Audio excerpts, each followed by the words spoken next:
Buenas noches con todos. La que le habla es la doctora Úrsula Segarra Cornejo, médico geriatra del Hospital Militar Geriátrico. El tema a tratar el día de hoy es la diabetes en el adulto mayor y vamos a tratar de ver qué diferencias hay con la diabetes del más joven.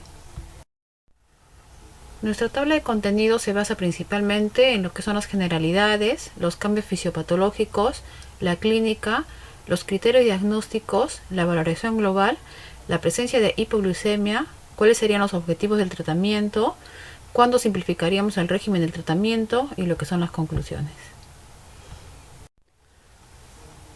Como sabemos, la prevalencia de la diabetes tipo 2 se incrementa con la edad, alcanzando un valor hasta el 30%. El incremento de la prevalencia mundial se debe al aumento de la obesidad y el envejecimiento poblacional, y la prevalencia en pacientes institucionalizados llega hasta un 30%. Aproximadamente un cuarto de la población de mayores de 65 años tienen diabetes y la mitad prediabetes. Los pacientes tienen menor expectativa de vida.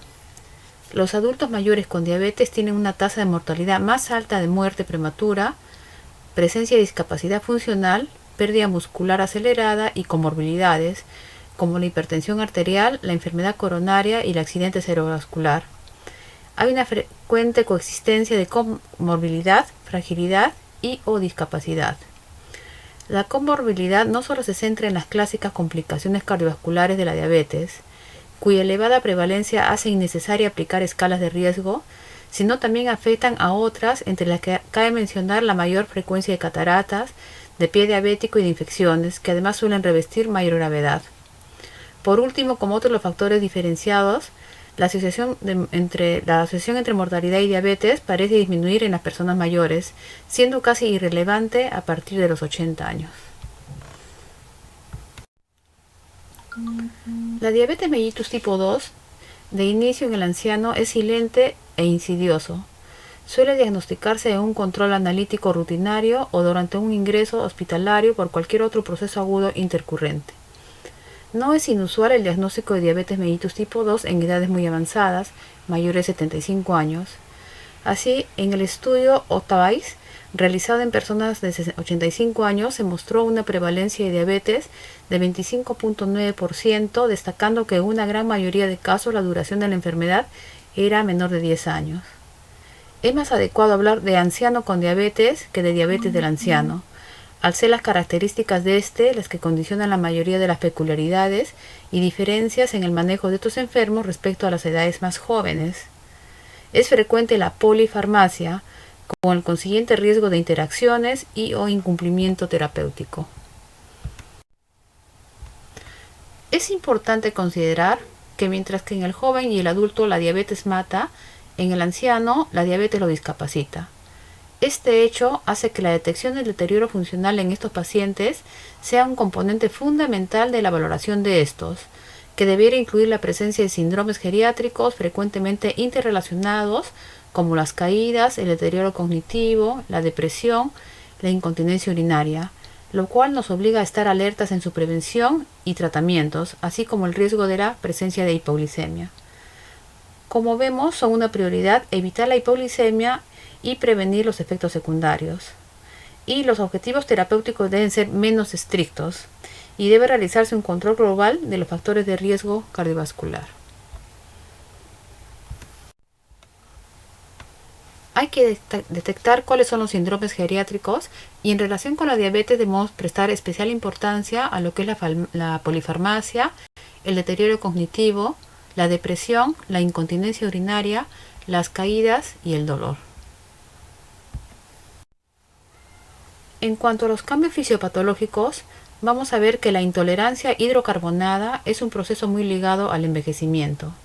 Así, mientras que los valores de glucemia en ayunas se incrementan poco con los años, más o menos 1 miligramo por decilitro por década, las cifras de glucemia tras una sobrecarga oral aumentan de manera mucho más marcada, más de 10 miligramos por decilitro por cada década. Con la edad disminuye la secreción de insulina por las células beta pancreáticas, existiendo una menor respuesta de la insulina a la glucosa. Por otro lado, la resistencia a la insulina ligada al envejecimiento ocurre preferentemente en el músculo esquelético más que en el hígado. Puede existir un estado de insulinoresistencia en ausencia de obesidad. en relación con el acúmulo de grasa en el músculo e hígado y la disfunción mitocondrial en el músculo esquelético.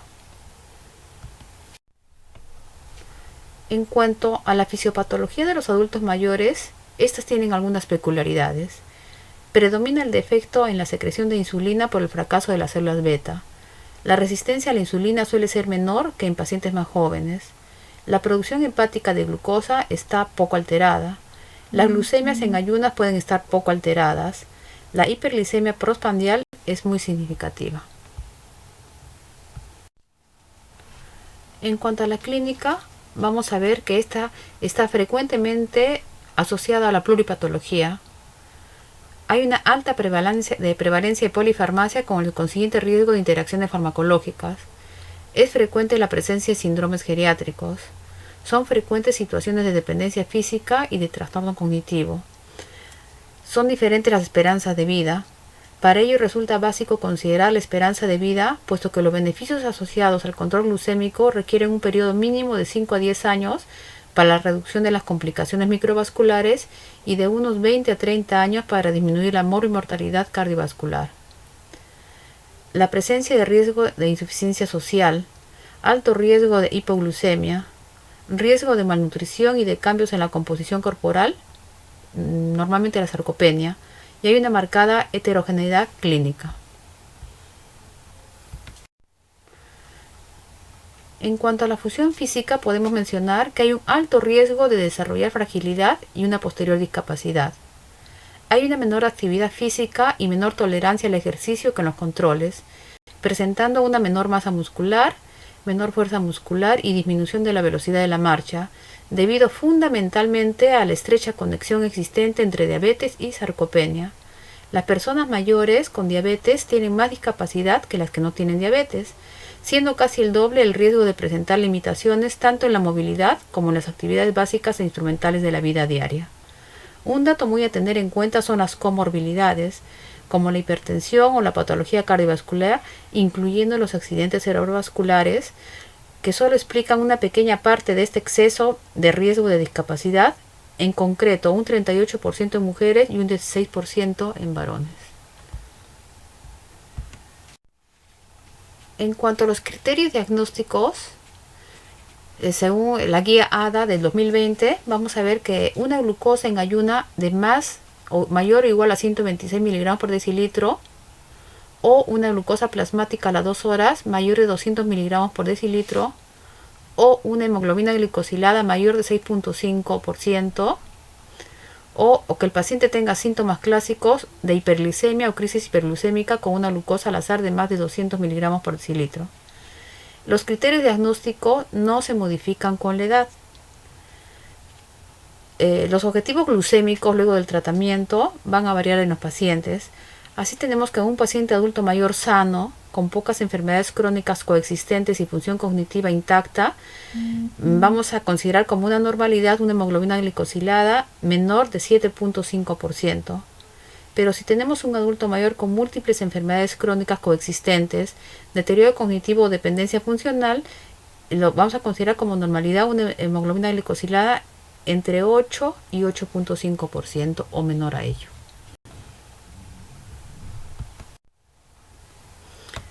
Desde unos 2 años atrás hemos visto un apartado dedicado a este síndrome que, como bien vuelven a mencionar las nuevas guías de 2020, no debe ser visto como una entidad nosológica como tal, pero sí debe ser una bandera roja a considerar por el riesgo aumentado de enfermedad cardiovascular y muerte que le confiere al paciente que integre este síndrome. Dentro de los criterios diagnósticos de las guías ADA también del 2020 tenemos una glucosa en ayuno entre 100 y 125 miligramos por decilitro o una glucosa plasmática a las 2 horas de entre 140 y 199 miligramos por decilitro o una hemoglobina glicosilada entre 5.7 a 6.4%. Presentamos todos los criterios para evaluar a pacientes asintomáticos con alto riesgo de desarrollar diabetes, es decir, la prediabetes.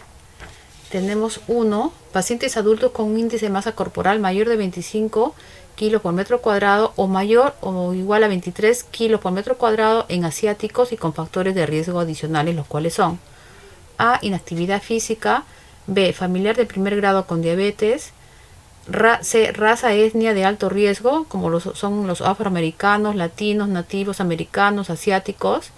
D. Mujeres que han concebido recién nacidos con un peso mayor a 4 kilos o que fueron diagnosticadas con diabetes gestacional. E. Hipertensión arterial con cifras entre 140 y mayor o igual a 140/90 milímetros de mercurio o en actual tratamiento para hipertensión, con niveles de HDL menor de 35 miligramos por decilitro y o triglicéridos mayor de 250 miligramos por decilitro, mujeres con síndrome de ovario poliquístico, y entre otras condiciones asociadas a la resistencia a la insulina tenemos la obesidad, la acantosis nigricans y también historia de enfermedad cardiovascular.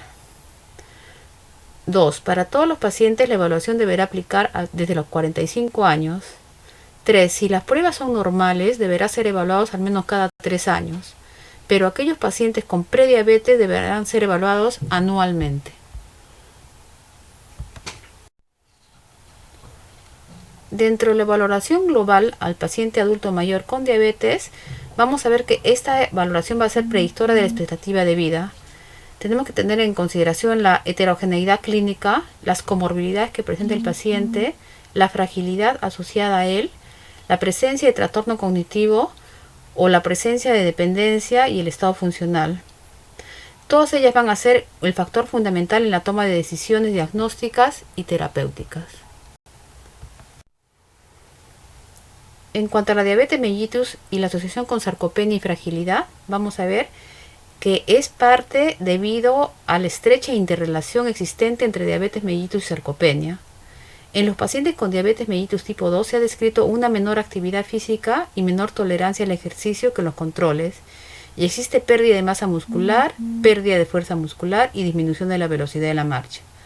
Se ha comprobado en estudios longitudinales de casi 5 años de seguimiento, confirmándose una pérdida en la velocidad de la marcha en las personas con diabetes tipo 2 respecto a sujetos ancianos de la misma edad sin diabetes, sin observar diferencias en la fuerza de prehensión. Aunque un paciente diabético no debe considerarse frágil por el simple hecho de padecer la enfermedad, sí se le debe considerar un paciente de alto riesgo para desarrollar fragilidad.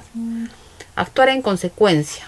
Si consideramos la fragilidad como un proceso continuo, multisistémico, dinámico y potencialmente reversible, en el paciente con diabetes 2 debemos intensificar de manera especial las medidas para evitar, frenar o revertir su aparición.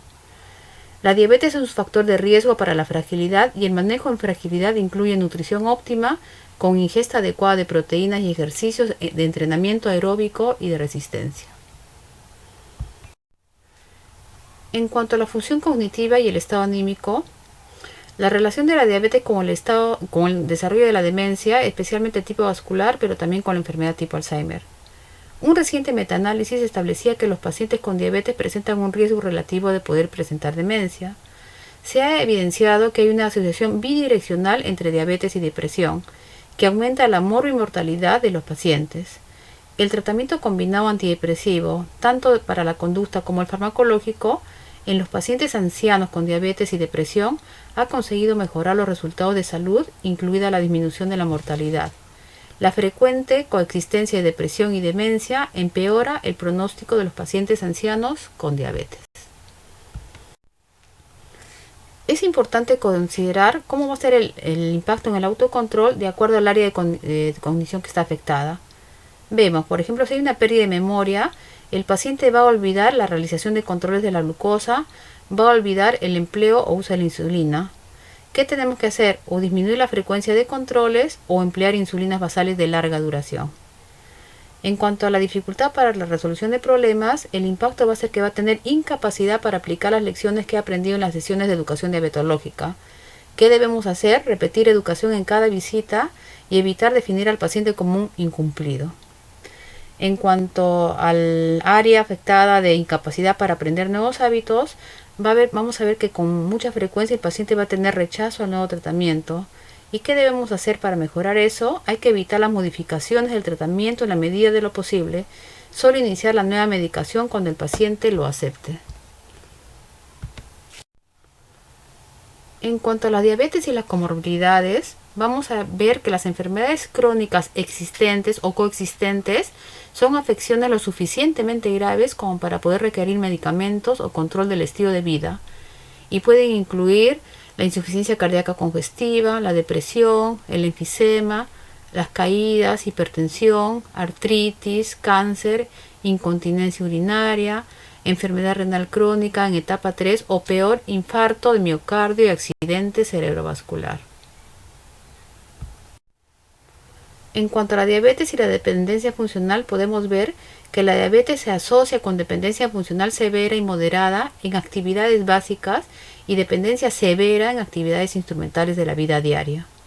Esta enfermedad se ha asociado con otras que llevan a la dependencia funcional, como el deterioro cognitivo, la enfermedad cardíaca y la depresión. En cuanto a la hipoglicemia, debido a la coexistencia habitual de varios factores de riesgo, como son los cambios en los mecanismos reguladores asociados al propio proceso del envejecimiento, las comorbilidades como la insuficiencia renal, la medicación múltiple que aumenta tanto la presencia de interacciones como la falta de adherencia al tratamiento, la mayor duración de la diabetes, la automonitorización infrecuente y la falta de educación diabetológica. Dentro de los factores de riesgo para presentar hipoglicemia tenemos la edad avanzada, la diabetes de larga evolución, la presencia de comorbilidad, la polifarmacia, la insuficiencia renal y o hepática, el deterioro cognitivo o la demencia, ingresos hospitalarios recientes, historia reciente de hipoglucemia, malnutrición o ayuno, tratamiento con insulina o secretagogos, especialmente las sulfonurias de acción prolongada como la glibenclamida, la enfermedad aguda intercurrente, la fragilidad y el abuso de alcohol. En pacientes diabéticos mayores de 80 años, 1 de cada 5 ingresos hospitalarios está motivado por un episodio de hipoglicemia. Entre los factores que explican su elevada frecuencia y mayor gravedad, destaca el hecho de que el reconocimiento de la hipoglucemia está disminuido en los individuos de edad avanzada. Dentro de la historia clínica, es interesante considerar la valoración geriátrica integral, la cual debe incluir información sobre 1. La capacidad funcional previa con una escala cuantitativa para actividades de vida diaria e actividades instrumentales de vida diaria, evaluación del nivel cognitivo, valoración social en el que se identifica el cuidador principal, estado anímico, estado nutricional, presencia de fragilidad y sarcopenia, despistaje formal de la presencia de síndromes geriátricos. En general, los pacientes con complicaciones microvasculares, sea retinopatía, neuropatía periférica, van a presentar peores resultados en las pruebas de valoración geriátrica global. Esta tabla, tomada de la guía ADA también del 2020, representa un marco de consenso para considerar los objetivos de tratamiento para las glucemias, la presión arterial y la dislipidemia en adultos mayores con diabetes. Las categorías características del paciente son conceptos generales. No todos los pacientes caerán claramente en una categoría particular. La consideración de las preferencias del paciente y del cuidador es un aspecto importante en la individualización del tratamiento. Además, el estado de salud y las preferencias de un paciente pueden cambiar con el tiempo. Así vemos que esta tabla es un marco para considerar los objetivos de tratamiento para la glucemia, la presión arterial y la dislipidemia en adulto mayor con diabetes. Por ejemplo, si tenemos un paciente complejo o intermedio, vamos a considerar complejo a un paciente con múltiples enfermedades crónicas coexistentes o más de 2 dependencias en actividades de la vida diaria o deterioro cognitivo leve o moderado. Nuestra razón fundamental es la esperanza de vida restante intermedia con una alta carga de tratamiento, vulnerabilidad a la hipoglicemia y el riesgo de caídas. Nuestra meta razonable de la hemoglobina glicosilada va a ser mantenerla en menos de 8%. La glucosa en ayunas o prepandrial entre 90 y 150 miligramos por decilitro. La glucosa a la hora de acostarse entre 100 y 180 miligramos por decilitro. Y la presión arterial de menos de 140 sobre 90 milímetros de mercurio. En esta tabla y en las siguientes vamos a considerar cuáles son las consideraciones para la simplificación del régimen de tratamiento y la desintensificación o la desprescripción en adultos mayores con diabetes. Vamos a considerar lo que son las características del paciente y su estado de salud, la meta razonable de hemoglobina glicosilada, qué justificación tenemos para ello, cuándo se puede requerir la simplificación del régimen y cuándo se puede requerir la desintensificación o desprescripción del tratamiento. En esta tabla, por ejemplo, si el paciente es sano, es decir, va a tener pocas enfermedades crónicas coexistentes, va a tener un estado cognitivo y funcional intacto, tenemos que considerar una hemoglobina glicosilada de menos 7.5. ¿Cuál va a ser nuestra justificación? Los pacientes generalmente pueden realizar tareas complejas para mantener un buen control glucémico cuando la salud es estable. Durante una enfermedad aguda, los pacientes pueden tener un mayor riesgo de errores de administración o de dosificación que pueden provocar hipoglicemias, caídas, fracturas. ¿Cuándo se puede requerir la simplificación del tratamiento en este grupo de pacientes? Por ejemplo, si se produce hipoglucemia grave o recurrente en pacientes en tratamiento con insulina, si se observan amplias excursiones de glucosa, si ocurre un deterioro cognitivo o funcional después de una enfermedad aguda, y cuándo indicaríamos una desintensificación o desprescripción del fármaco, si es que se produce hipoglicemia grave o recurrente en pacientes que reciben terapias sin insulina con alto riesgo de hipoglucemia, si se observan amplias exclusiones de glucosa y en presencia de polifarmacia. En este caso, si el paciente es un paciente complejo que tiene múltiples enfermedades crónicas coexistentes o más de 2 dependencias en la actividad de vida diaria o deterioro cognitivo leve o moderado, la meta razonable ya no va a ser de 7.5 con el anterior grupo de pacientes, sino va a ser de menos de 8. ¿Cuál va a ser nuestra justificación? Va a ser las comorbilidades pueden afectar las capacidades de autogestión y la capacidad de evitar la hipoglucemia. Las formulaciones de medicamentos de acción prolongada pueden disminuir la carga de píldoras y la complejidad del régimen de medicamentos. ¿Cuándo podemos requerir la simplificación del régimen? Si es que se produce la hipoglicemia grave o recurrente en pacientes en tratamiento con insulina, si no se puede manejar la complejidad de un régimen de insulina, si hay un cambio significativo en las circunstancias sociales como la pérdida del cuidador, el cambio en la situación de vida. ¿Y cuándo se puede requerir la desintensificación o desprescripción? Si es que se produce hipoglicemia, si se observan amplias excursiones de glucosa y en presencia de polifarmacia.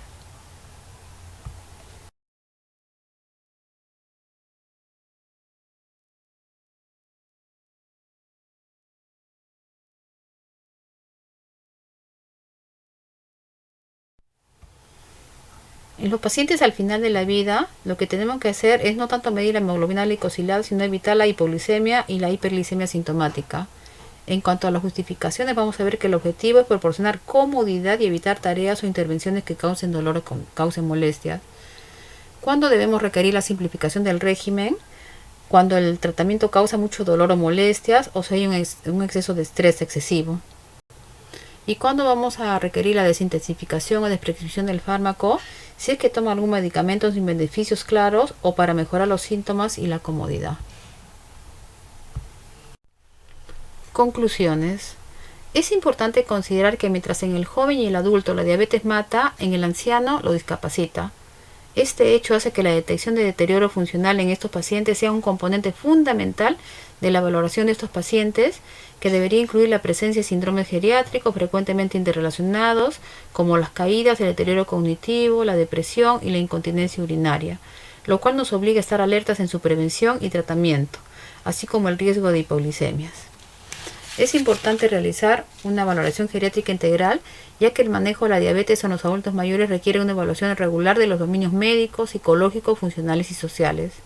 Los adultos mayores con diabetes tienen un mayor riesgo de deterioro cognitivo e institucionalización. Debe realizarse la detección temprana del deterioro cognitivo leve o de la demencia. La diabetes está asociada a la sarcopenia por mala calidad muscular, reducción de la fuerza y pérdida acelerada de la masa muscular. La mala ingesta nutricional puede contribuir a la sarcopenia. Los pacientes con complicaciones avanzadas de diabetes, comorbilidades, deterioro cognitivo, se deben establecer objetivos glicémicos menos intensos. Los pacientes que reciben cuidados paliativos, hay que desintensificar o descontinuar el tratamiento en los pacientes con diabetes tipo 2, aunque aún no hay consenso en la diabetes tipo 1. Gracias.